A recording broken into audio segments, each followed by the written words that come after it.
Welcome guys to my channel. आज मैं आपको बताऊंगी कॉमन मेरिट रैंक और कैटेगरी मेरिट रैंक में फ़र्क क्या है। फिर मैं आपको बताऊंगी कि फ़ीस कैसे पे करनी है, मतलब क्या उनकी गाइडलाइंस हैं फ़ी को पे करने के लिए। और तीसरा मैं आपको बताऊंगी कि सीट मतलब काउंसलिंग में कैसे करना है, मतलब एक बार आपने रजिस्टर कर दिया अपने आप को तो उसके बाद कैसे वो आपको काउंसलिंग के लिए बुलाएंगे। ठीक है, तो ये आपको मैं आज बताऊंगी। ये पूरा आपका निफ्ट काउंसलिंग 2021 के बारे में है। मतलब बेसिक वीडियो मैं बना चुकी हूँ जिसमें आपको सारे डॉक्यूमेंट्स और वो सब बता चुकी हूँ मैं। ये मैं आपको एक और क्लियर व्यू देने के लिए कर रही हूँ। ठीक है, सबसे पहले अगर मैं बात करती हूँ कॉमन मेरिट रैंक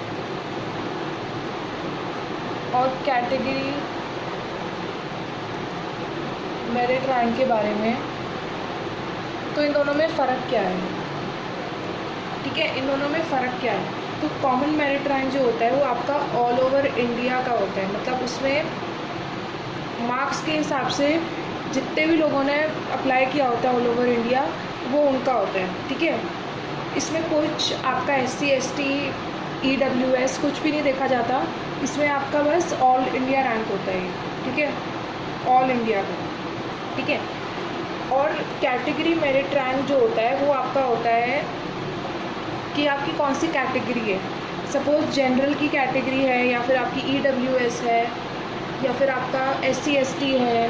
ठीक है, ये सब होते हैं आपके कैटेगरी मेरिट रैंक। अब कॉमन मेरिट रैंक आपका ज़्यादा आता है बाय चांस। ठीक है, ऑल ओवर इंडिया में अगर आपका कॉमन मेरिट रैंक ज़्यादा आता है और कैटेगरी मेरिट रैंक जो है वो आपका कम आता है। ठीक है, तो इसका मतलब है कि आपकी जो कैटेगरी है उसके अंदर में से आपको मार्क्स के अकॉर्डिंग मार्क किया हुआ है, रैंक दिया हुआ है, आपकी कैटेगरी के अंदर ही आपको रैंक दिया हुआ है। ठीक है, इसका ऑल इंडिया की पॉपुलेशन से कुछ लेना देना नहीं होता है क्योंकि ये आपकी अपनी कैटेगरी का होता है। सपोज़ अगर आपका EWS कैटेगरी में है आप, तो आपका जो रैंक होगा कैटेगरी वाला, उसमें जो आपके रैंक होगा वो आपका EWS के अंदर ही होगा, मतलब सारे EWS के बच्चों का रैंक अलग होगा। ठीक है, ये होता है फ़ायदा कैटेगरी मेरिट रैंक का। तो इस कैटेगरी मेरिट रैंक के लिए मतलब जब आपने अपना एप्लीकेशन फॉर्म फिल किया होगा तो उसके अंदर आपने अपनी कैटेगरी डाली होगी। ठीक है, सपोज़ आपने कैटेगरी फिल करी अपनी, EWS की कैटेगरी आपने फिल करी अपनी।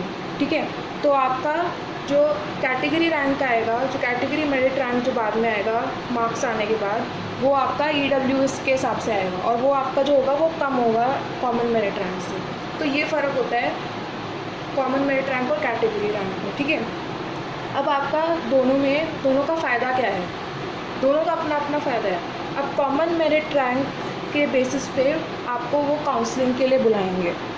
ठीक है, सपोज़ 0 to 200 के जो रैंक है कॉमन मेरिट रैंक का, उनकी डेट इस दिन को है, तो उसके अंदर आप अपना ये कैटेगरी रैंक नहीं देखोगे, आप अपने कॉमन मेरिट रैंक से काउंसलिंग के लिए जाओगे। ठीक है, लेकिन जब आप वहाँ काउंसलिंग के लिए बैठोगे आपको जो सीट अलॉट होगी वो आपको, अगर आप जनरल हो तो वो आपके लिए, तो कैटेगरी रैंक आपके लिए कोई मायने नहीं रखता।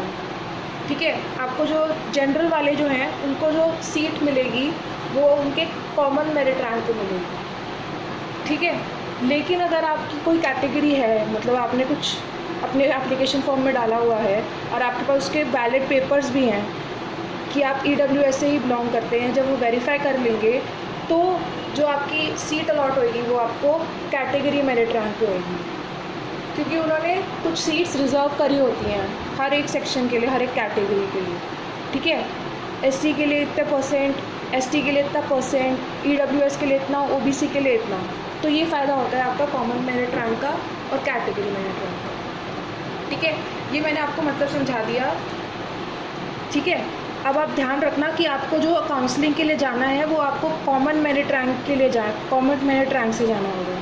ठीक है, अगर सपोज़ आपका कॉमन मेरिट रैंक सपोज़ आपका 1000 है, कॉमन वाला, कॉमन जो है वो आपका है 1000, और जो कैटेगरी है वो आपका है सपोज़ 100 है, तो आप ये नहीं करोगे कि आपका सपोज़ आप ये नहीं करोगे कि 0 से 100 के बीच में उन्होंने इस दिन पे बुलाया हुआ है, सपोज़ सेकंड को बुलाया हुआ है, मैं एग्जांपल दे रही हूँ, सेकंड को बुलाया हुआ है, तो आप ये नहीं करोगे कि आप सेकंड को चले जाओगे क्योंकि 0 to 200 में 100 आता है, नहीं। आपका जब यहाँ पे होगा 800 to 1000 का जब होगा तब आप जाओगे अपने डेट पे, ठीक है। ये कैटेगरी रैंक जो होता है ये आपको सिर्फ सीट अलॉटमेंट के लिए होता है, लेकिन आपको अगर काउंसलिंग के लिए बुलाया जाएगा वो आपके क्या कॉमन मेरिट रैंक के बेसिस पे बुलाया जाएगा। तो ये गलती कभी मत करना, क्योंकि बहुत लोग कंफ्यूज हो जाते हैं अपने कॉमन मेरिट रैंक में और कैटेगरी मेरिट रैंक में, वो गलत डेट पे चले जाते हैं और कुछ लोग तो अपनी डेट से लेट जाते हैं, तो क्या होता है कि उनकी सीट चली जाती है और फिर उनको कोई भी सेंटर लेना पड़ता है। तो ये गलती कभी मत करना, ठीक है। फिर आपका आता है फ़ीस के ऊपर। अब फ़ीस के ऊपर मैं आपको बता देती हूँ कि पिछले साल से क्या चेंज किया हुआ है, क्योंकि ये कोरोना की वजह से इन्होंने क्या किया हुआ है, इन्होंने फ़ीस जो है फर्स्ट सेमेस्टर की वो आपको रजिस्ट्रेशन के साथ ही देनी है। जब आप रजिस्टर करोगे काउंसलिंग के लिए तब आपको उसके साथ ही अपनी फ़ीस जो है वो जमा करनी है with your all the documents. एक बार जब वो फ़ी और डॉक्यूमेंट्स को वेरीफाई कर लेंगे, अपनी डेट से पहले भेजना, जो इस बार 25 है ना, तो उससे पहले भेजना है आपको, ठीक है। वो जब एक बार वेरीफाई कर लेंगे उसको कि सारे आपके डॉक्यूमेंट्स, आपकी फ़ीस जो आपने पे करी है वो सही है, तो ही वो आपको एक लिंक भेजेंगे ज़ूम पे, मतलब आपको एक रिक्वायर्ड डेट दी जाएगी आपके कॉमन मेरिट रैंक के ऊपर कि इस डेट को आपकी काउंसलिंग होगी, ठीक है। तो वहाँ पे आपको जब आप जाओगे मीटिंग में, ठीक है, जब आप मीटिंग में जाओगे ज़ूम पे होगी, ये ऑनलाइन होगी, ये सबसे बड़ी बात है, ये ऑनलाइन है, ठीक है। ऑनलाइन जब आपकी मीटिंग होगी तब आपको वहाँ पे एक स्क्रीन शेयर करी जाएगी जिसमें आपको दिखाया जाएगा, आपकी चॉइसेस दिखाई जाएंगी कि क्या क्या सेंटर्स हैं, क्या क्या कोर्सेज बचे हुए हैं उसमें से आपको फिर चूज़ करना होगा, ठीक है।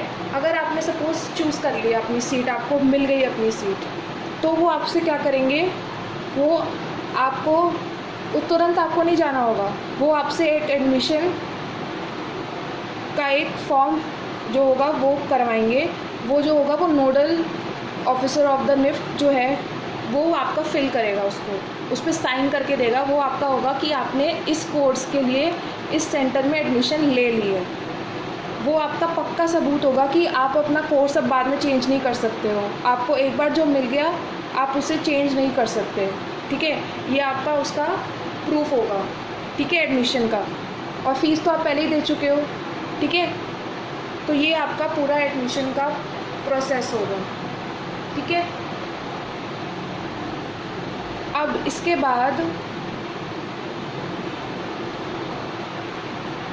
बाद अगर बाय चांस आपको अपनी सीट नहीं मिलती, सपोज जो आपको चाहिए, ना आपको सेंटर मिल रहा है ना आपको कोर्स मिल रहा है वो जो आपको चाहिए, और आपकी सारी काउंसलिंग हो गई ख़त्म, तो और अगर आप चाहते हो कि आप आगे काउंसलिंग में ना बैठो, आपको पता है कि आगे मेरे को आगे भी नहीं मिलने वाला मेरे को कोई सेंटर या कोर्स, तो आप चाहते हो कि आपको आपकी जो रजिस्ट्रेशन फ़ीस जो आपने दी है और जो आपने फर्स्ट सेमेस्टर की फ़ीस जो आपने पहले पे करी थी रजिस्ट्रेशन के साथ में, वो आप चाहते हो कि आपको वापस मिल जाए, तो वो आपको वापस मिल जाएगी और जब काउंसलिंग ख़त्म हो जाएगी और आपने कोई सीट नहीं ली हुई है, ठीक है।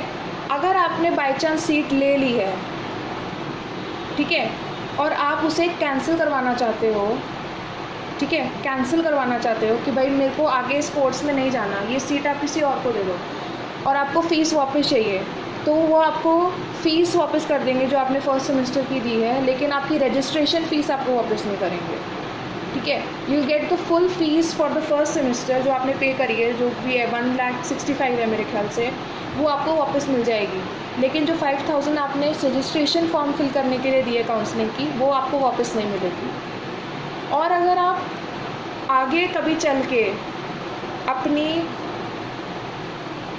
जो है कैंसिल करवाना चाहते हो उसको थोड़ा आगे जाके, ठीक है, कि भाई अब मेरे से नहीं हो रहा है, ये मेरे को नहीं करना है अब, तो उसमें आपको पूरी फ़ीस नहीं मिलेगी, उसमें आपको सिक्योरिटी डिपॉज़िट मिलेगा बस।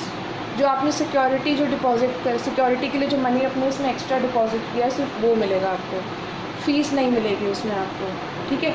तो ये देख के चलना, इस बार पिछली बार से ये लोग फ़ीस जो है फर्स्ट सेमेस्टर की वो साथ में ले रहे हैं, तो इसमें एक थोड़ा नुकसान हो जाता है, ठीक है, कि आप बाद में अगर चाहो कि मेरे को नहीं करना है तो आप ऐसा नहीं कर पाओगे, ठीक है। तो थोड़ा जल्दी डिसीजन लेना कि अगर आपको छोड़ना है निफ्टी, आपको गलती से आपने ले लिया एडमिशन, कुछ हुआ ऐसा, तो ये मत सोचना कि नहीं यार बहुत देर होगी, जितना भी आपको हो रहा है आप कर लेना, ठीक है।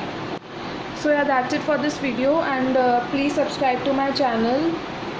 और अगर आपको कोई भी मुझसे डाउट पूछनी है आप मुझे कमेंट्स में पूछ सकते हो, आप मुझे मेरे इंस्टाग्राम पे पूछ सकते हो, ठीक है। कोई भी डाउट है आप मुझसे पूछ सकते हो। और मैं ऑनलाइन क्लासेस कि मैंने एक डेमो कर दिया है, अगर आप चाहते हो जो लोग रह गए हैं कि मैं दोबारा एक डेमो करूं, तो आप मुझे मैसेज कर सकते हो, मेरे पर्सनल पे मैसेज करना, मेरे इंस्टाग्राम हैंडल के पर्सनल पे, कि please explain me the demo classes का क्या है, ठीक है। तो मैं और अगर थोड़े और ज़्यादा होंगे तो ही मैं लूँगी, अगर एक दो होंगे तो मैं दोबारा नहीं लूँगी वैसे, ठीक है। तो आप मुझे प्लीज़ मैसेज करके पूछ सकते हैं। Thank you.